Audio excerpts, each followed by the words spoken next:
The hegemony dreadnought Extinction's edge cut through the void like a blade through silk, its massive form casting shadows across three smaller escort vessels. Admiral Keth Vor stood on the command bridge, his four arms crossed behind his back as he surveyed the tactical display. The hegemony had ruled this sector of space for 300 cycles, and, under his command, they would rule for 300 more. "Contact bearing 27 Mark 8, announced Lieutenant Zex-9 from the sensor station. "Unknown vessel. Appears to be drifting." Kethvor's compound eyes shifted a focus on the display. A small blip appeared on the screen, barely registering on their long-range sensors. "Classification. Analyzing now, sir." Zex-9's fingers danced across the bioneural interface. "Hull composition suggests primitive metallurgy. Energy output minimal. Design pattern, sir, this appears to be human." A ripple of what could only be described as amusement passed through the bridge crew. Humans were known throughout the galaxy as a minor species, clever enough to achieve basic spaceflight, but lacking the sophistication for true galactic power. They had been expanding slowly through their small corner of space for the past few centuries, establishing colonies and trade routes with characteristic human stubbornness. Human. Keth Vor's mandibles clicked in what passed for laughter among his species. How delightfully primitive. What's a human vessel doing this far from their little corner of the galaxy? "Unknown, sir. The ship appears to be damaged. Multiple hull breaches, scarring consistent with weapons fire. It's been through several battles. Life signs, detecting minimal thermal signatures. If there's a crew aboard, they're either in deep hibernation or..." Zex-9 paused. "Sir, I'm reading some unusual energy patterns. They're very faint, almost masked, but there's something active in that ship's core." Keth Vor turned his full attention to the display. The human vessel was indeed small by hegemony standards, perhaps 200 meters in length. Its design was angular, functional rather than elegant, with what appeared to be jury-rig modifications covering much of its hull. Weapon ports were visible, but they seemed primitive, kinetic rather than energy-based. "Tactical assessment," he asked his weapons officer. "Negligible threat, Admiral. Their most advanced weapons appear to be chemical propellant-based. Even if fully operational, they couldn't penetrate our shields." Captain Vorthkes, Keth Vor addressed his communications officer. "Hail the vessel. Standard salvage protocols. If there are survivors, we'll offer them passage to the nearest human colony in exchange for information about their cargo. Transmitting on all human communication frequencies, sir." For several minutes, there was no response. The human ship continued its slow drift, showing no signs of maneuvering capability or active systems. Then, just as Keth Vor was about to order a boarding party prepared, the communications console chirped. "Incoming transmission, Admiral. Audio only, heavily encrypted. Put it through." The voice that emerged from the speakers was distinctly human, deeper than most species, with the characteristic flat tones of their language. But there was something else in it, something that made Keth Vor's skin prickle despite his confidence.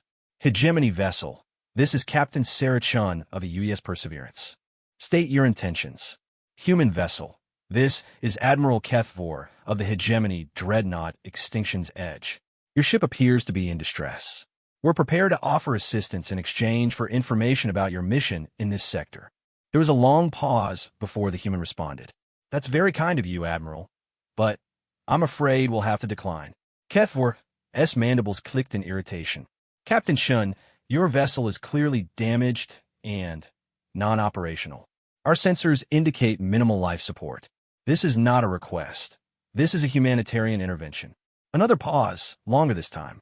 When the human spoke again, there was something different in her voice. Something that sounded almost like pity. "Admiral, I need you to understand something. My ship isn't in distress. We're exactly where we need to be, doing exactly what we were designed to do. And what we were designed to do is protect human interests in this galaxy." "Protect." Keth Vor couldn't keep the amusement from his voice. "Captain, your ship is a relic. Your weapons are centuries behind our technology. Your hull is compromised in multiple locations. What exactly do you think you can protect against a hegemony battle group?" "Everything." The single word hung in the space between ships like a challenge. Around the bridge, Keth Vor's crew exchanged glances. The human's confidence was either admirable courage or complete delusion. "Captain Chun, I'm going to make this simple. You will prepare to be boarded or we will take your ship by force. Your choice, Admiral. The human voice was steady, almost conversational. Before you make any decisions you might regret, let me ask you something. What do you know about the human colony ship New Horizon? Kate Full found it. I'm not familiar with that vessel. It departed Earth over 1,000 years ago, carrying 50,000 colonists to establish humanity's first foothold in the Kepler system. Beautiful ship, state-of-the-art for its time. But it never made it to its destination. Irrelevant historical data. Captain, prepare for boarding. The New Horizon was attacked by raiders in the deep void. Pirates, slavers, the kind of scum that preys on colony ships full of families and children. The attackers thought they had found easy prey. Humans were barely spacefaring at the time, after all. Despite himself, Kethvor found he was listening. There was something in the human's voice, a weight that spoke of more than just ancient history. What happened to your colony ship is tragic, but oh, the colony ship was fine, Admiral. The raiders, on the other hand. There was a pause, and when Chen's voice returned, it carried the weight of 1,000 years. Well, let's just say they learned an important lesson about underestimating human engineering. What are you talking about, human? I'm talking about the fact that the New Horizon wasn't just a colony ship, Admiral. It was also humanity's first deep space weapons platform. Hidden beneath its civilian facade were systems that your people couldn't imagine even today. And when those raiders attacked, they discovered that humans don't just build ships to carry people from one star to another. Kethvor's confidence was beginning to waver, but only slightly. An interesting story, but your ship is clearly not the vessel you're describing. No, Admiral. My ship is what became of that vessel. After the New Horizon dealt with its attackers, it underwent a transformation. The colonists were successfully delivered to their destination, but the ship itself was given a new mission. The human government realized that we needed protection out here in the dark, someone to watch over our people as they spread across the stars. Well, they sent a single ship? Kethvor couldn't hide his skepticism. They sent the right ship, Admiral. For over 1,000 years, the Perseverance has been humanity's guardian angel. We've stopped 17 separate attempts to wipe out human colonies. We've prevented 6 genocides. We've turned back invasion fleets that you've never even heard of because they never lived to report their failure. The bridge had gone completely silent. Even Kethvor's most seasoned officers were staring at the communications console as if the human voice might manifest physically.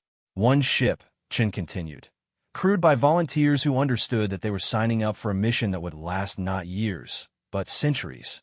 We've been out here so long, Admiral, that most humans think we're a legend. A ghost story told by spacers in cantinas.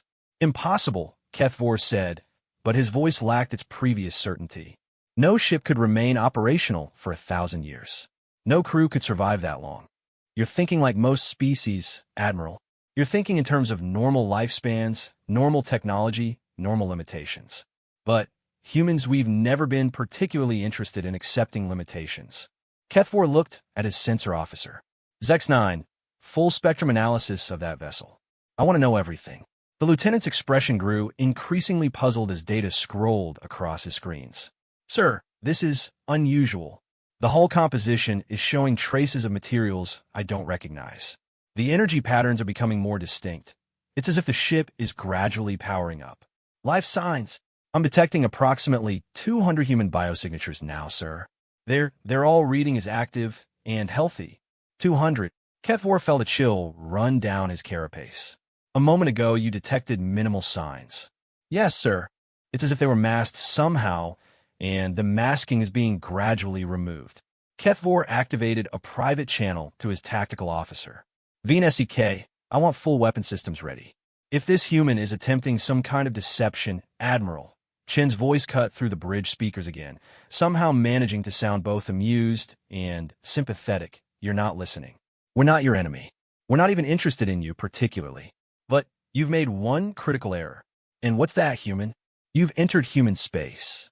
Kethvor looked at his navigation officer, who checked his instruments and shook his head.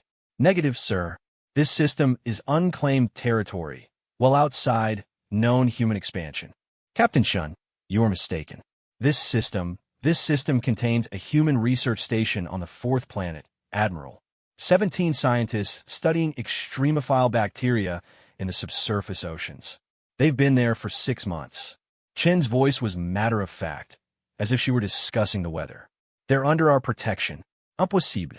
Our long-range sensors detected no human presence, because you weren't looking hard enough. There was a sound in the background of the transmission, like machinery coming to life after a long sleep. Admiral, I'm going to give you one chance to withdraw from this system. Turn around, go back to whatever corner of the galaxy you call home, and pretend you never saw us. Human, you are in no position to make demands. One ship against a battle group. One ship that has spent 1,000 years preparing for exactly this moment, Admiral. One ship crewed by people who have dedicated their lives to protecting humanity's future. One ship that has technologies your people abandoned pursuit of centuries ago because you thought them impossible. The tactical display suddenly erupted in warnings. Zex-9's voice cracked as he spoke. Sir, the human vessel, its energy output just increased by several orders of magnitude. I'm detecting weapon systems coming online, but I can't identify the configuration. Kethvor stared at the display in disbelief. The small human ship, moments before barely registering on their sensors, was now showing energy readings that rivaled their own dreadnought. Captain Chun, he said carefully, what exactly are you? The answer came back immediately, and for the first time, there was no humor in the human's voice. Only cold, determined certainty. We're what happens when you give humans 1,000 years to prepare for war. The silence that followed Captain Chen's declaration stretched across the void like a hell breath. On the bridge of the extinction's edge, Admiral Kethvor found himself staring at tactical displays that no longer made sense. The human vessel, which moments before had appeared to be a derelict hulk, was now radiating energy signatures that defied everything he knew about human technology. Zex-9, his voice was quieter than usual. What exactly are we looking at? The sensor officer's compound eyes were rapidly cycling through different visual spectrums as he tried to process the data flooding his console. Sir, I'm detecting energy patterns that shouldn't be possible. The human ship's power core is generating output that rivals our fusion reactors, but the emission signatures don't match any known technology. Elaborate. It's as if they're drawing power from multiple sources simultaneously. I'm detecting what appears to be controlled antimatter reactions, but also quantum fluctuation taps, and something that looks like direct matter-to-energy conversion at the subatomic level. Kethvor's mandibles clicked nervously. That's impossible. Those technologies are theoretical at best.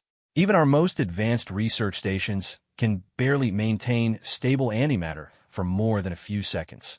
Sir, interrupted communications, Officer Vorthkes. The humans are transmitting again. Multiple frequencies, full spectrum broadcast. Put it through. Captain Chen's voice filled the bridge again, but now it was accompanied by something else.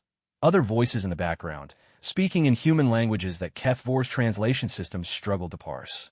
Orders being given, systems being activated, a ship coming to full readiness after what appeared to be a very long sleep. Admiral Kethvor, my name is Captain Sarah Chun, but that's not entirely accurate anymore. I am the current command consciousness of the United Earth ship Perseverance, and I speak not just for myself, but for every human who has served aboard this vessel over the past millennium. Command consciousness? Kethvor felt a chill that had nothing to do with the temperature on his bridge. We learned early in our mission that traditional crew rotations wouldn't work for a 1,000-year deployment. Death, aging, the psychological strain of centuries in deep space. These were problems that required solutions beyond conventional thinking. So we developed what you might call a collective approach to command and memory. The tactical display updated again, showing the human ship in greater detail. What had appeared to be battle damage was resolving into something else entirely. Deliberate modifications, systems integrated into the hull in ways that seemed to blur the line between ship and living organism. I am Sarah Chun, who took command of this vessel in 2847. But I'm also Marcus Webb, who commanded during the Kethvar incursion in 2634. I am Elena Vasquez, who led us through the plague years of 2456. I am David Kim, our first captain, who guided us through the transformation from the colony ship New Horizon to the guardian vessel Perseverance. Impossible, breathed Kethvar. Consciousness cannot be preserved across centuries. Humans have a saying, Admiral. Impossible is just another word for a problem we haven't solved yet. We've had 1,000 years to solve a lot of problems. Tactical Officer Sek leaned closer to his console, his expression growing more concerned by the moment. Admiral, I'm detecting weapon systems unlike anything in our databases. The ship appears to be equipped with kinetic accelerators that use magnetic field manipulation on a scale I've never seen. There are also what appear to be directed energy weapons, but they're not using coherent light or particle beams. What are they using? I'm not certain, sir. The energy patterns suggest they might be manipulating fundamental forces directly. Gravity, strong nuclear force, possibly even space-time curvature itself. Kethvor felt his confidence, built over decades of commanding the most advanced vessels in hegemony space, crumbling like ancient stone. Captain Shun, you speak of technologies that are beyond current understanding. Even if such things were possible, how could a single ship develop them? We weren't alone, Admiral. For the first 200 years of our mission, we maintained contact with Earth. Human scientists, engineers, theorists, they all contributed to our development. But, more importantly, we had something that most researchers lack, which was time and the absolute certainty that failure meant the extinction of our species. There's nothing quite like the prospect of human extinction to focus the mind and drive innovation beyond conventional limits. The communications officer gestured to Kethvor, indicating a private channel request. The Admiral activated it with growing unease. Sir, I'm picking up transmissions from the human ship that suggest they're in contact with other vessels. The communication patterns suggest a network of some kind. Other ships. Possibly, sir. Or stations. The signals are heavily encrypted and using transmission methods I don't recognize, but there's definitely coordinated activity happening. Kethvor returned to the main channel. Captain Shun, are you claiming that your vessel isn't alone? I'm claiming that humanity learned from our early vulnerability, Admiral. The Perseverance was the first Guardian ship, but after our success became evident, others were commissioned. We are one node in a network that spans much of human space. How many ships? Enough, Admiral. Always enough. The main tactical display suddenly filled with new contacts. Ships were decloaking throughout the system. Not human ships, but vessels of unknown design that seemed to materialize from empty space. Kethvor counted 12, then 20, then lost count as more contacts appeared. What are those vessels? He demanded. Those are automated defense platforms, Admiral. We've been seeding them throughout this region of space for the past century. They're not manned. They don't need to be. Each one is equipped with a limited AI that understands one simple directive: protect human interests. Zex9's voice was tight, with barely controlled panic. Sir, those platforms are powering up weapon systems. Energy readings are... Sir, each platform is showing weapon capabilities comparable to a heavy cruiser. How many are there? I count 47, sir. And they're still appearing. Kethvor realized that his carefully planned patrol through unclaimed space had become something else entirely. He was now facing not just a single mysterious human vessel, but an entire defensive network that had somehow remained hidden until this moment. Captain Shun, this display of force is unnecessary. We have no hostile intentions toward human colonies. Admiral, with respect, your intentions are irrelevant. What matters is your capabilities. The hegemony possesses the largest military force in this sector. You have the ability to threaten human colonies, and, from our perspective, capability equals intent when it comes to the survival of our people. You cannot seriously be threatening a hegemony battle group over a research station we weren't even aware existed. I'm not threatening you, Admiral. I'm educating you. This is what human space looks like now. Every system we've claimed, every route we've established, every planet where human feet have touched ground, it's all protected. You didn't stumble into empty space. You stumbled into the middle of humanity's carefully constructed defensive network. Weapons Officer Sek activated his own private channel to the Admiral. Sir, our combat computers are analyzing the tactical situation. Recommendation is immediate withdrawal. We're outnumbered, outgunned, and facing unknown technology. This isn't a battle we can win. How many ships would it take? Kethvor asked quietly. Sir, if the hegemony decided to eliminate this threat, how many ships would it require? Sek was silent for a long moment as he consulted his systems. Based on the energy signatures we're detecting, and assuming similar defensive networks throughout human space, it would require a significant portion of the entire hegemony fleet, sir. And the casualties would be— He paused. Unacceptable.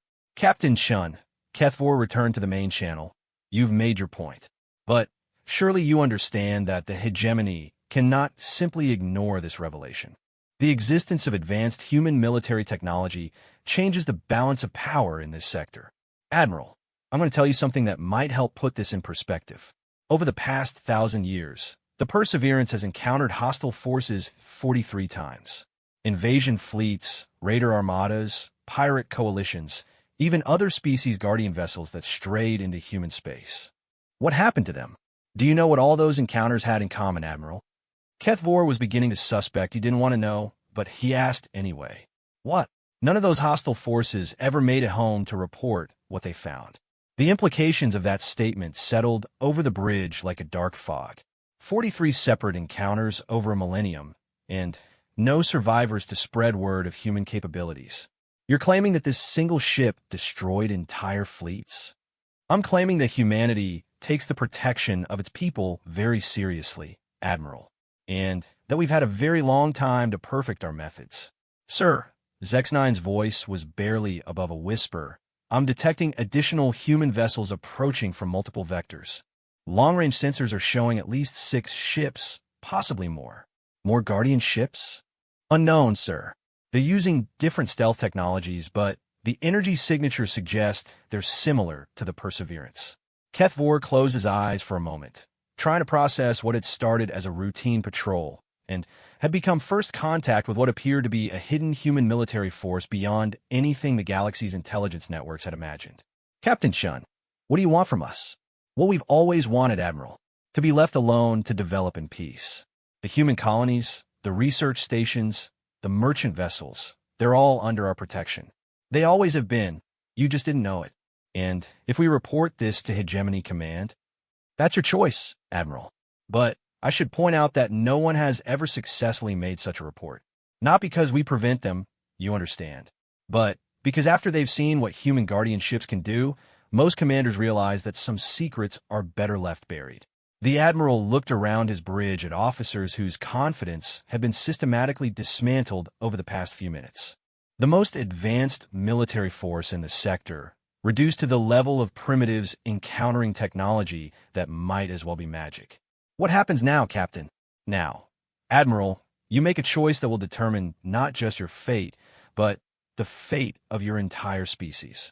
Admiral Kethvor stood frozen at the center of his command bridge, surrounded by displays showing a tactical situation that defied all of his military training.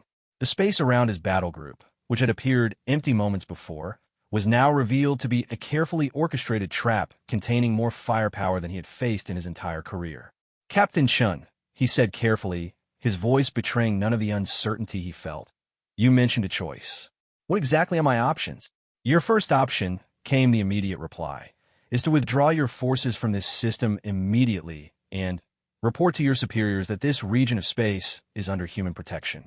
Your second option is to remain and learn exactly why 43 previous hostile forces never made it home. Tactical Officer Veen SEK caught the Admiral's attention with urgent gestures. On his private channel, he whispered, Sir, the defensive platforms are beginning to move. They're not just weapons platforms. They appear to be fully maneuverable combat vessels. Movement patterns? They're surrounding us, sir. Professional formation, perfectly coordinated. It's as if they're controlled by a single tactical mind. Kethvor observed the tactical display as 47 points of light shifted through space with mechanical precision. Each platform was roughly the size of a hegemony frigate, but they moved with the coordination of a hive mind, creating overlapping fields of fire that left no avenue of escape. Captain Shun, this display of force seems excessive for what you claim is a peaceful withdrawal. Admiral, I want you to understand something about human military doctrine. We don't believe in fair fights. We believe in overwhelming superiority applied with precision timing. What you're seeing is the minimum force required to guarantee the safety of the research station you threatened. We made no threats against your research station. You entered our space with a dreadnought and 3 escort vessels without permission, Admiral. In human terms, that constitutes a threat regardless of your stated intentions. Communications Officer Vorthkes activated a priority channel. Admiral, I'm receiving additional transmissions from the human ship. They appear to be historical records, technical specifications, battle reports. They're transmitting proof of their claims. Display them. The main screen filled with images and data streams that told a story spanning centuries. Battle footage showing the Perseverance engaging vessels that dwarfed it in size, yet systematically dismantling them with weapons that seemed to bend physics itself. Technical diagrams of technologies that the hegemony's most advanced scientists would consider theoretical impossibilities. Most disturbing of all, records of first contact scenarios remarkably similar to the current situation, each ending with the complete disappearance of the hostile forces. This is impossible, breath sensor officer Zex9. These records show human ships using gravity as a weapon, manipulating time dilation fields, even what appears to be controlled artificial wormhole generation. Controlled wormholes? Kethvor had studied theoretical physics before entering military service. The energy requirements alone would be astronomical. Admiral, Captain Chen's voice carried what sounded like gentle amusement. You're still thinking in terms of conventional energy sources. After the first century of our mission, human engineers realized that traditional power generation would never be sufficient for the technologies we needed to develop. What did you develop? We learned to tap into the fundamental structure of reality itself. Vacuum energy, quantum fluctuations, the energy differential between dimensions, sources of power that make fusion reactors look like wood fires. The tactical display updated again, showing energy readings from the human ship that were climbing beyond anything Kethvor had ever seen. But more disturbing than the raw power was the fact that the energy patterns remained completely stable, as if the systems generating them had been operating at these levels for centuries. To give you some perspective, Admiral, Chun continued, the Perseverance currently has access to approximately 10,000 times the power output of your dreadnought. And that's why we're operating in standby mode. Standby mode? We're having a conversation, Admiral. If we were preparing for actual combat, those numbers would increase substantially. Weapons Officer Veen SEK was studying his threat assessment displays with growing alarm. Sir, the computer is recommending immediate retreat. It cannot calculate a viable combat scenario against these forces, even with our full battle group. Sir, based on the energy signatures we're detecting, our full battle group wouldn't last more than a few seconds against even one of those defensive platforms, much less all 47. Kethvor felt the weight of command settling on his shoulders like a physical burden. In his 30 years of military service, he had never faced a situation where retreat was the only rational option. The Hegemony fleet was the most advanced military force in known space, equipped with weapons that could crack planets and shields that could withstand stellar radiation. Captain Shun, surely there must be some middle ground here. Some form of accommodation that doesn't require the complete revision of galactic power structures. Admiral, I appreciate that this situation is difficult for you. Command decisions always are, especially when they involve acknowledging that your previous understanding of reality was incomplete. But here's what I need you to understand. Humanity isn't interested in galactic power structures. What do you mean? We don't want to rule the galaxy, Admiral. We don't want to conquer other species or establish an empire. We want to be left alone to develop our civilization in peace. Everything you see here, every weapon system and defensive platform, exists for one purpose: to ensure that humanity can continue to exist and grow without interference from hostile forces. Then, why reveal yourselves now? Why not remain hidden as you have for centuries? There was a pause before Chen responded, and when she spoke again, there was a note of sadness in her voice. Because the hegemony has been expanding, Admiral, your territory now borders 17 human systems. Your fleet movements have brought you within striking distance of major human colonies. We can no longer afford to remain hidden. Kethvor studied the tactical display showing the positions of the human defensive platforms. You could have destroyed us the moment we entered this system. Yes. Why didn't you? Because, despite what your military history might suggest, humans prefer to solve problems through communication rather than violence. We found that most species, when presented with accurate information about the consequences of their actions, make rational decisions. And if we don't, then you join the 43 previous groups who chose poorly. The bridge fell silent except for the quiet hum of electronic systems. Kethvor looked at his officers, seeing his own uncertainty reflected in their faces. They were trained for combat, for tactical situations with clear objectives and established rules of engagement. None of them were prepared for first contact with a civilization that claimed technological capabilities beyond their understanding. Captain Shun, I need proof of your claims. These historical records could be fabricated. The energy readings could be spoofed. How do I know that this isn't an elaborate deception? Admiral, would you prefer a small demonstration or a large one? What kind of demonstration? Select a target in this system. An asteroid, a moon, anything you choose. We'll show you what human engineering can accomplish. Kethvor consulted his navigation displays. The system contained 7 planets, multiple asteroid belts, and dozens of moons. There's an asteroid approximately 12 kilometers in diameter, bearing 35 Mark 7. Can your sensors detect it? We have it locked, Admiral.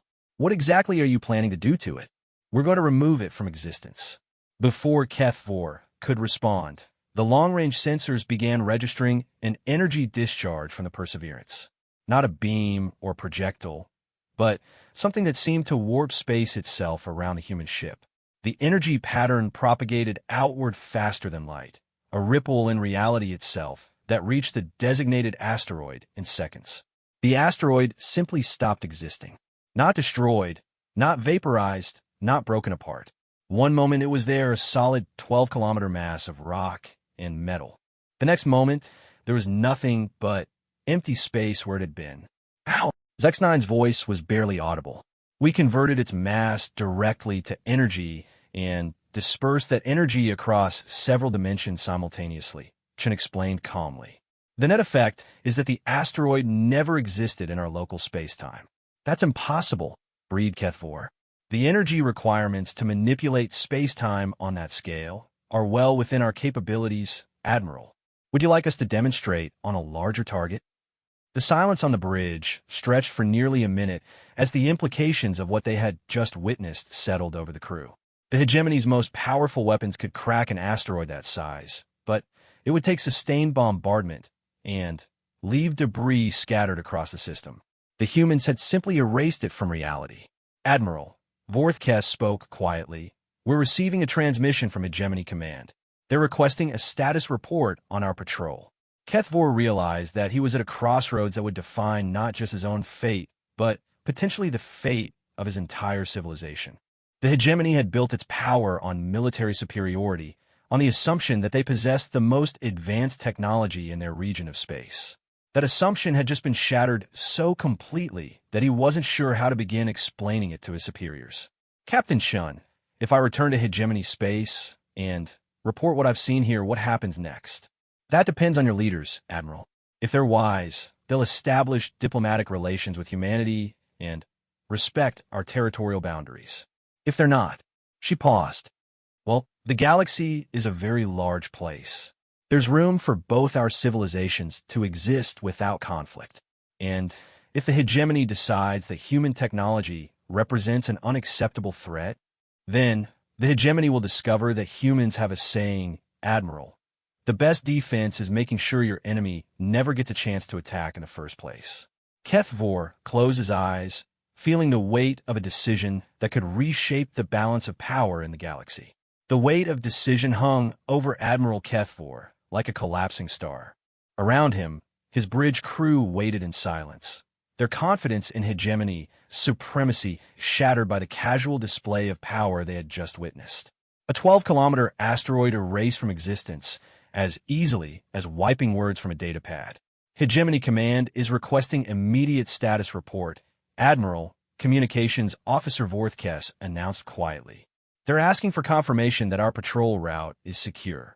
Kethvor stared at the tactical display, where 47 defensive platforms maintained their perfect formation around his battle group. Each platform now showed energy readings that his tactical computers classified as existential threat level. His entire career had been built on the certainty that hegemony technology was the pinnacle of galactic achievement. That certainty was now dust. Captain Shun, he said slowly. "I need to understand the full scope of what we're dealing with here. How many ships like the Perseverance exist? That information is classified, Admiral.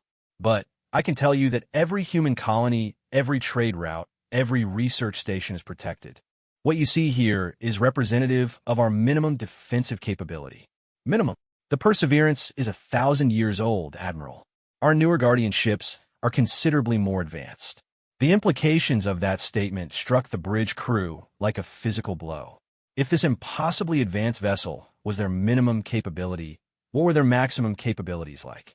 "Sir," Sensor Officer Zex9's voice was tight with controlled panic, "I'm detecting additional energy signatures throughout the system. They appear to be weapon emplacements built into asteroids, hidden bases on several moons, and what might be an entire fleet in stealth mode beyond our detection range." Kethvor felt his last hopes for a negotiated settlement slipping away. This wasn't just a single Guardian ship. This was an entire military infrastructure that had been secretly established throughout what the hegemony had considered empty space. "Captain Chun, how long have you been preparing this system for defense?" "We began seeding defensive installations here approximately 200 years ago, Admiral. When our analysis indicated that hegemony expansion would eventually reach this region, we started preparing for this encounter." 200 years. Kethvor couldn't hide his amazement. "You've been planning this specific confrontation for 2 centuries.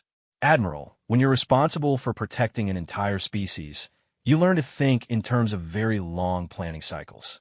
We've been preparing for contact with the hegemony since we first detected your expansion into this sector 300 years ago." Tactical Officer Veen SEK activated his private channel again. "Sir, I need to show you something. The human ship's weapon systems, they're not just advanced technology. According to our analysis, some of these systems appear to operate on principles that our physics can't explain. Elaborate. They seem to be manipulating what our scientists call fundamental constants, the speed of light, gravitational force, even the strong nuclear force that holds atoms together. If they can alter those, it will." He paused, his voice dropping to a whisper. "Sir, they could make our ships simply fall apart at the molecular level." The thought sent a chill through Kethvor that had nothing to do with the temperature on his bridge. The hegemony had faced many enemies over the centuries, but always with the confidence that their technology provided decisive advantage. This was different. This was contact with a civilization that seemed to operate by different rules of reality. "Admiral," Captain Chen's voice cut through his troubled thoughts, "I can sense your uncertainty. Let me offer you some context that might help with your decision." "I'm listening." Over the past millennium, the Perseverance has encountered 7 different species at roughly this same level of technological development as the hegemony. Each time, we've offered the same choice we're offering you now: peaceful coexistence or alternative outcomes. What do they choose?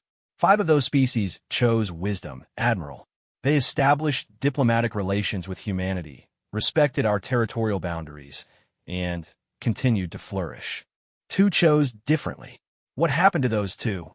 There was a long pause before Chen responded, and when she did, her voice carried the weight of profound regret. 1 species decided that human technology posed an existential threat to their galactic hegemony.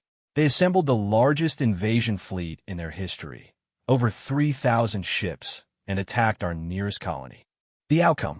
The colony was unharmed. The invasion fleet wasn't. Kethvor felt his throat constrict. 3,000 ships, larger than any fleet the current hegemony could assemble. The second species, Chun continued, tried a different approach. They attempted to capture human technology through subterfuge and terrorism. Sleeper agents, sabotage, assassination attempts against colonial administrators. And that species no longer exists, Admiral. The simple statement hung in the air like a death sentence. Around the bridge, Kethvor's officers exchanged glances that spoke of the same terrifying realization he was facing. They were dealing with a civilization that possessed not just advanced technology, but the will and capability to commit genocide if threatened. You eliminated an entire species? We defended ourselves, Admiral. When every human colony in their territory became a target, when their forces began targeting civilian transports and research vessels, when they made it clear that their goal was the complete elimination of humanity. Chen's voice was steady, matter of fact. We responded appropriately. How many beings died? All of them. The casual way she delivered that information was somehow more chilling than any threat could have been. This wasn't a boast or an intimidation tactic. It was simply a statement of fact delivered by someone who had participated in the complete destruction of an entire civilization and felt no need to justify that action. Sir, Vorthkes interrupted. Hegemony Command is demanding immediate response. They're threatening to send additional forces if we don't report in within the next 10 minutes. Kethvor realized that he was running out of time. Whatever decision he made would have to be made quickly, and it would affect not just his own crew, but potentially the fate of trillions of Hegemony citizens.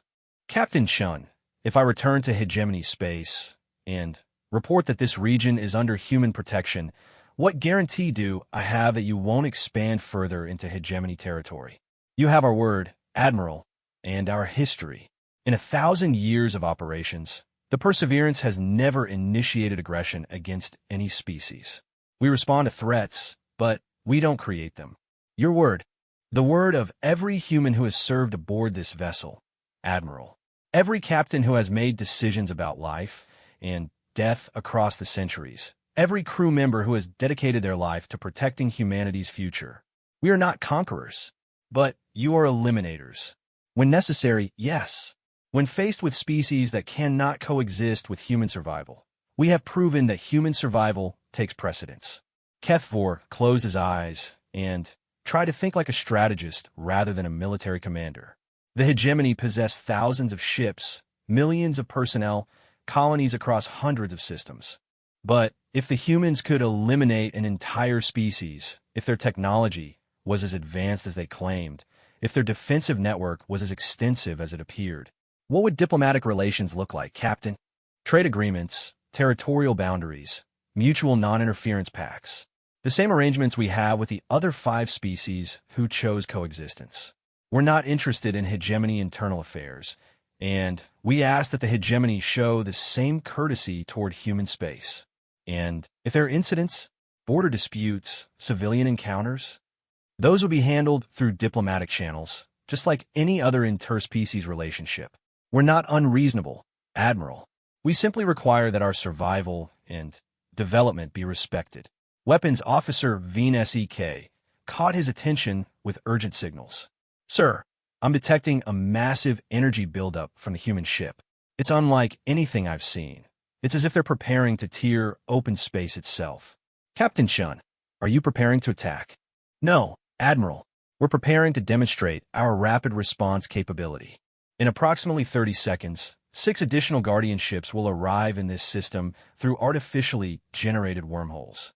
I thought you might want to see how quickly we can reinforce our positions. 6 more ships like yours.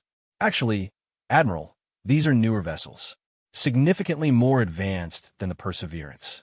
The space around them suddenly erupted in brilliant flashes of light as tears and reality appeared throughout the system. Through each tear emerged a vessel that made the Perseverance look primitive by comparison. These new ships seemed to be constructed from materials that shifted and flowed like living metal, their hulls incorporating technologies that Kethvor couldn't even begin to classify. Admiral, Zexnine's voice was barely a whisper. Each of those new vessels is showing energy output approximately 50 times greater than the Perseverance. The combined firepower in this system now equals. He paused, checking his calculations. Sir, it equals the total military capability of the entire Hegemony fleet. 7 human ships, 7 vessels containing crews that couldn't number more than a few thousand individuals total. And they possessed firepower equivalent to the combined might of the Hegemony's greatest military achievement. Hegemony Command, final warning, Vorthkes announced. They're demanding immediate report or they'll assume we're under attack. Kethvor realized that the next words he spoke would determine whether the Hegemony would survive the next decade or join the unnamed species that had chosen poorly and paid the ultimate price. Captain Chun, I need one final piece of information. Yes, Admiral? If I recommend peaceful coexistence to my superiors and they reject that recommendation, how long would it take for human forces to reach the Hegemony home worlds? We're already there, Admiral. The 4 words hit Admiral Kethvor like a physical blow. We're already there.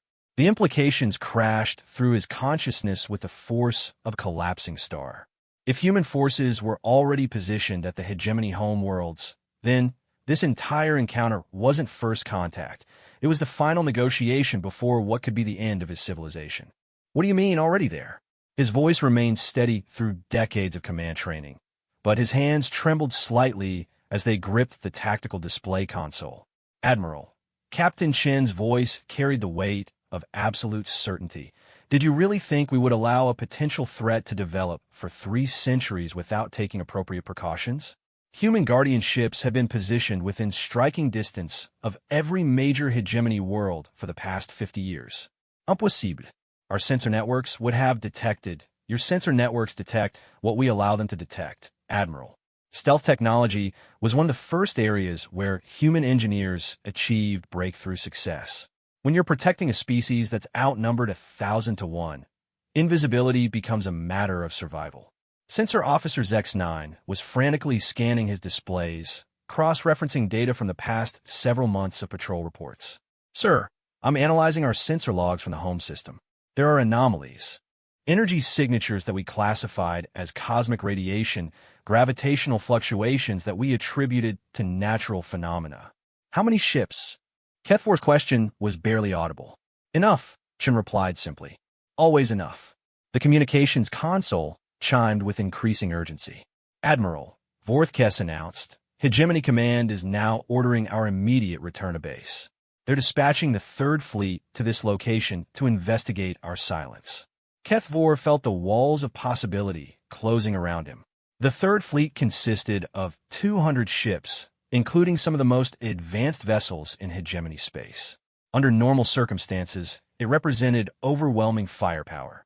But these are no longer normal circumstances. Captain Shun, if the 3rd Fleet arrives here, what will happen? That depends entirely on their intentions, Admiral.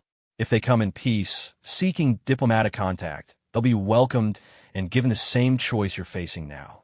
If they come as a hostile force, she didn't need to finish the sentence. The fate of the unnamed species that had chosen poorly served as sufficient example. Sir, Tactical Officer Linske interrupted quietly. I need to show you something. Our long-range sensors are detecting the 3rd Fleet's approach vector. But they're also detecting something else, multiple contacts shadowing the fleet. The energy signatures match the human ships we've encountered here. They're being escorted? More like monitored, sir. There are at least a dozen human vessels matching the 3rd Fleet's course and speed, maintaining perfect stealth except for occasional sensor glimpses. Kethvor realized that every move the hegemony made was being observed, analyzed, and potentially countered before it could be completed. The level of intelligence and tactical preparation was beyond anything he had encountered in his military career. Captain Shun, I need to ask you directly. What are your intentions toward the hegemony? Our intentions are simple, Admiral. We want the hegemony to continue existing and flourishing in your current territory, while respecting human territorial boundaries and the right of our people to develop without interference. We see no reason why both civilizations cannot coexist peacefully. And if we refuse, then the hegemony will cease to exist, Admiral. Not because we want that outcome, but because you will have chosen it. The brutal honesty of her response was somehow more terrifying than any threat could have been. This wasn't a negotiation between equals. This was a judgment being rendered by a superior power, with the illusion of choice offered only as a courtesy. Admiral, Weapons Officer Vinsike, spoke carefully. Our tactical computers have finished analyzing all available data about human capabilities. The recommendation is unconditional surrender. Surrender? Sir, based on demonstrated technology levels, estimated force deployment, and tactical positioning, the computers calculate our probability of successful resistance at less than 0.001%. The recommendation is to accept any terms offered and hope for favorable treatment. Kethvor looked around his bridge at officers whose confidence had been systematically destroyed over the past hour. These were some of the finest military minds in hegemony space, trained from childhood for command positions, veterans of dozens of successful campaigns. And they were now recommending surrender to a force they had never seen coming. Captain Shun, I need to transmit a message to Hegemony Command.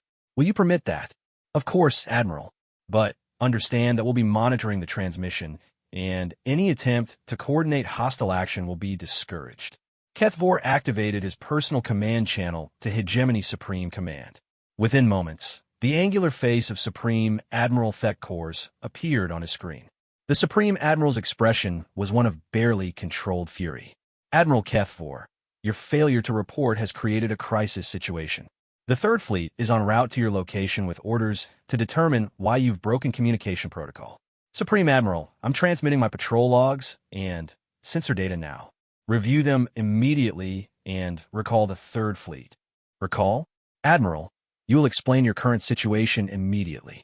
Kethvor took a deep breath, knowing that the next few minutes would determine the fate of trillions of beings. Supreme Admiral, we have encountered human military forces equipped with technology that exceeds our capabilities by several orders of magnitude. They have demonstrated the ability to eliminate our entire battle group without effort, and they claim to have forces already positioned at our homeworlds. The Supreme Admiral's expression shifted from fury to disbelief. Impossible. Human technology is centuries behind ours. Sir, with respect, I thought the same thing until an hour ago. I'm transmitting visual records of a human ship converting a 12-kilometer asteroid directly to energy. Our computers classify their demonstrated capabilities as beyond our ability to counter. Admiral, are you suffering from some kind of psychological break? Humans are a minor species barely capable of interstellar travel. Supreme Admiral, that assessment is catastrophically incorrect. The humans have been secretly operating advanced military vessels for over 1,000 years. They possess weapons that can manipulate fundamental forces, defensive networks that span multiple star systems, and, according to their claims, forces positioned to eliminate our entire civilization if they perceive a threat.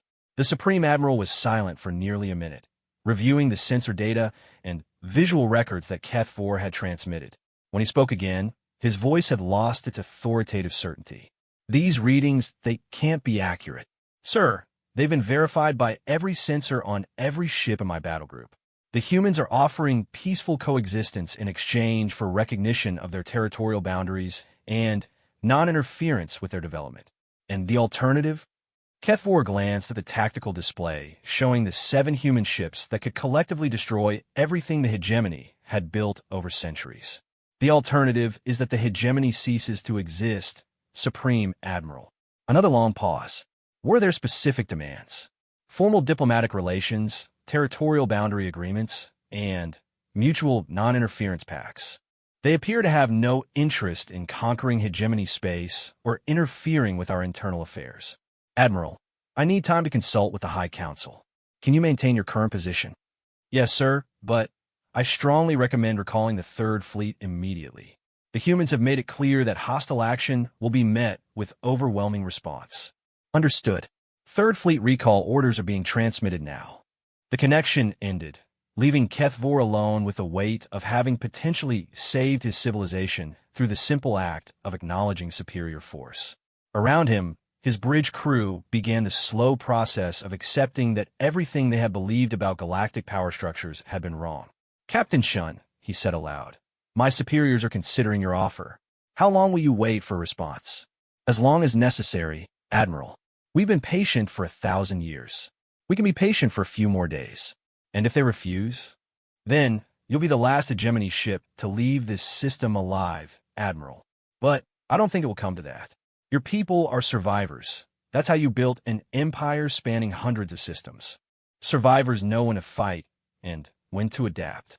Over the next 3 days, Admiral Kethvor remained in the human system while frantic negotiations took place across hegemony space.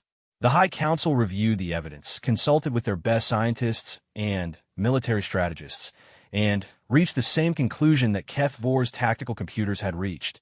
Resistance was futile. The formal diplomatic protocols were signed on the 4th day. The hegemony would recognize human territorial boundaries, establish trade agreements, and pursue peaceful coexistence. In exchange, humanity would continue to ignore hegemony internal affairs and maintain their defensive posture rather than expanding into hegemony space. As Admiral Kethvor prepared to depart the system and return home, Captain Chen contacted him one final time. Admiral, you made the right choice. Your people will prosper under these new arrangements. Captain, may I ask you something? Of course. If we had chosen to fight, would you really have eliminated our entire civilization? There was a long pause before she answered. Admiral, in 1,000 years of protecting humanity, we've learned that survival sometimes requires terrible choices. But every species that has chosen coexistence with us has flourished. We're not destroyers by nature. We're protectors. We protect our own, and we're willing to extend that protection to others who prove they can be trusted. Thank you for the opportunity to earn that trust. Thank you for being wise enough to accept it, Admiral. As the extinction's edge departed human space, Admiral Kethvor reflected on the encounter that had changed everything. The galaxy was far stranger and more dangerous than the hegemony had imagined, but it was also full of possibilities that had never existed before. Behind them, the human guardian ships faded back into the darkness between stars, invisible sentinels watching over a peace that would endure for generations to come.